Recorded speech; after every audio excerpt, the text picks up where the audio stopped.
Frank Castle has had an interesting career. First appearing in The Amazing Spider-Man, Frank Castle is a military veteran whose family was murdered by the mob. He then used all of his intelligence, combat experience, and resources to wage a war on crime as the Punisher. Since January 1992, though, he's had some weird experiences. In one series, he was aged in real time from the 1970s to the 2000s. In another, he became an avenging angel. There was also that time where he became a Frankenstein's monster. I believe all of this stuff can be linked to the ridiculousness of when, after he was cuffed so much that a cracked up doctor temporarily turned him into a black man. This event started at the conclusion of the previous storyline, The Punisher, The Final Days, where Frank is tossed in jail for working with the Kingpin begrudgingly, and his old pal Jigsaw says, "Hey, how about I make you look like me? We'll be twinsies!" After some shenanigans, Frank escapes and has to make a change in order to survive. So, of course, he goes to a drugged out hooker doctor. Yep, that old chestnut. Which leads us to... The cover page for issue 60 tells us that the Punisher is going to team up with Luke Cage. Sadly, Luke won't be wearing his 1970s to 80s outfit. Also, he won't be saying Sweet Christmas. Scandalous. The first 2 pages recaps the previous 7 issues. This is something Marvel Comics used to do just in case you were new to the series or you missed some issues. I actually really appreciated it back then. Anyway, after Frank drops off the crack-core doctor, he makes his way to Chicago, but because of his weak condition and swerving on the highway, a group of white racist cops pull him over. Since this is a very special episode type of story, the cops start beating the crap out of him just because he's black, even though that kind of stuff does still happen today. Time out. I understand that at the time Marvel didn't have access to computer coloring yet. That didn't happen until they bought a certain company that just for their proprietary coloring tech, which eventually led to their bankruptcy. But why is Frank gray for a good portion of this issue? This was bad in the Fantastic Four issues 52 and 53, but this comic came out more than 20 years later. Anyway, Luke Cage saves Frank, who's going by the name of Frank Rook. No, I don't know why. After Frank collapses because of exhaustion, Luke takes him to his place to recover. I assume everyone knows about Luke Cage's backstory because of the Netflix show. If you don't, but you're still interested, I did do a superhero profile on him and will provide a link below. Luke's in Chicago because that's where his series at the time was set after he was found not guilty of charges that led him to be put in jail in the first place. Well, Frank offers Luke a proposition. If Luke helps Frank get his secret stash of weapons, Luke can keep the money in the vault. Luke agrees, but under the condition of no killing. Really, Luke? This sometimes gray, sometimes brown guy wants to recover a bunch of guns in the worst part of town, and you think no one is going to get killed? How adorable. Question. On the last page, when Frank suits up, he has tape covering his skull symbol. Why? Up to this point, everyone knows that the Punisher is white. People are just going to think that this is just some random violent guy wearing a Punisher shirt. That's like saying just because I'm wearing a Trigun shirt that I'm Vash the Stampede, even though I could use an angel arm some days. I really don't think people are going to think that the Punisher just started doing blackface. Issue 61 starts with Frank talking with a guy with the world's worst fade. What is that? It just seems to be like a floating boat on his head. On one panel, it looks like 2 geometric shapes slapped together, and in another, it looks like a banana boat made with hair. Well, after a drug deal gone wrong, Frank gets captured and meets the head man in... Wait a minute. The boss is a white man in the suit, so the story has someone changing races, racist and evil white people, black people fighting against the man. I have a sinking suspicion that this is supposed to be a blaxploitation story. All needs is a funky 1970s soundtrack. It's dynamite! So dynamite! Yeah, like that. You know, I just realized something. The leader of this group doesn't have a name. Everyone so far just calls him the man. By God, this is a blaxploitation story. After negotiations take a turn for the worse, Frank uses one of the gang members as a shield and then uses that same guy as a trampoline when he jumps out of a window. After that, we segue to Frank and Luke planning on what to do next, and they have a disagreement that hits on race.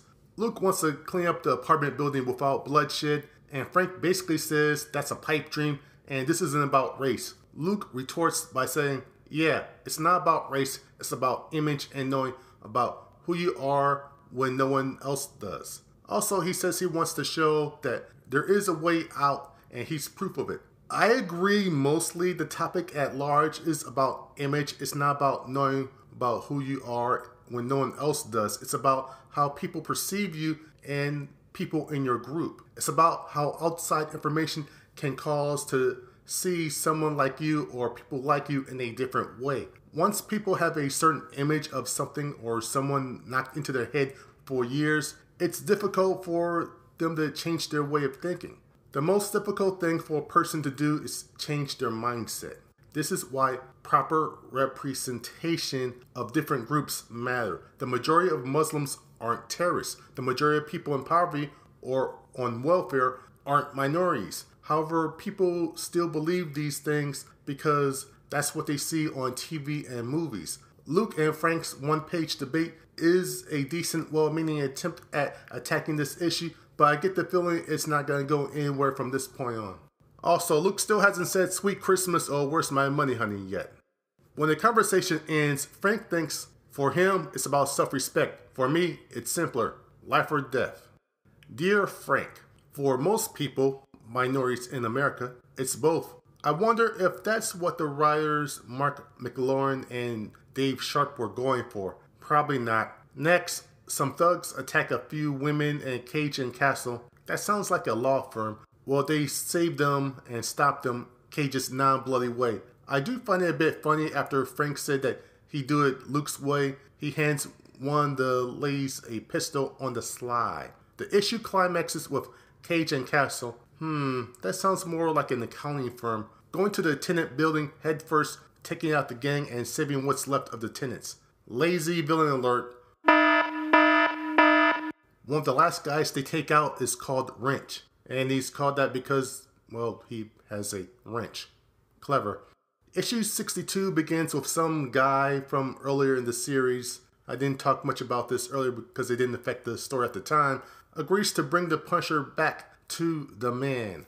Back to Cage and Castle, which reminds me of a comedy duel. They're slapping around some toughs, and Frank is turning lighter, but no one seems to notice.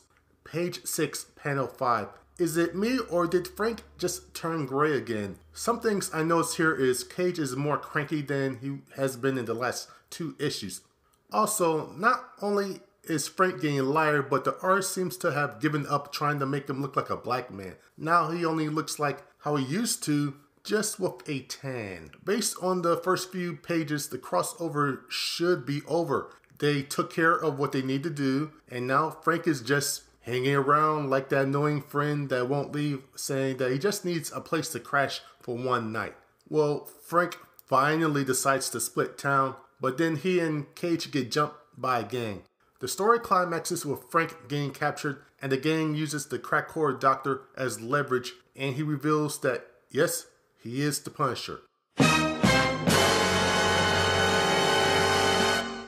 Frank proceeds to shoot everyone with a gun that he had hidden. The gun that I assume that the lady from earlier gave back to him. This gang isn't that smart, seeing that after they just captured someone that no one checked them for weapons. Even supervillains take away Batman's utility belt once they catch him. Now White, the Punisher, saves the doctor, who says when seeing his face, "Please, I need a hit. Your treatment's wearing off.